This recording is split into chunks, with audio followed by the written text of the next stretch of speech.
చూసారా మా ఇంట్లో అక్కడ కనిపిస్తుందా పక్షి గూడు పెట్టుంది. దాని జంట పక్షి ఇంకోటి ఉండాలి లోపలికి వెళ్ళేసిందండి. మామూలుగా అయితే ఇళ్ళల్లోకి పక్షులు రాకూడదు గూళ్ళు పెట్టకూడదు అంటారు. అది చాలా పొరపాటు. మీరు తెలుసుకున్నట్లయితే బాగా ఇళ్ళల్లోకి పక్షులు వచ్చి గూళ్ళు పెట్టినట్టయితే మహాలక్ష్మి ఇంట్లో ఉన్నట్టే అని మన పెద్దవాళ్ళు అంటుంటారు. ఇది మా ఇంట్లో ఎప్పటి నుంచో మేము ఈ ఇల్లు కొత్తగా కట్టామండి. 3 ఏళ్ళు అవుతుంది. అప్పటి నుంచి వచ్చి ఉంటున్నాయి. మాకైతే బాగానే ఉంది. మేము తెరవడం అట్లేం చేయము. అండ్ అవి వస్తున్నందుకు మేము ఫ్యాన్ కూడా వేసుకోము. మళ్ళీ అవి ఫ్యాన్కి ఏడ పడిపోతాయి అని చెప్పేసి నేను దగ్గరికి వెళ్ళానుకో ఎగిరిపోతాయి. చూసారా ఇంకోటి వచ్చింది ఇప్పుడే.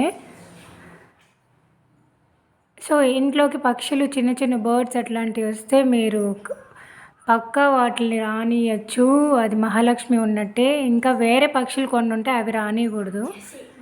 వీడియో నచ్చినట్లయితే సబ్స్క్రైబ్ చేయండి, లైక్ చేయండి, కామెంట్ చేయండి అండ్ సపోర్ట్ చేయండి ప్లీజ్.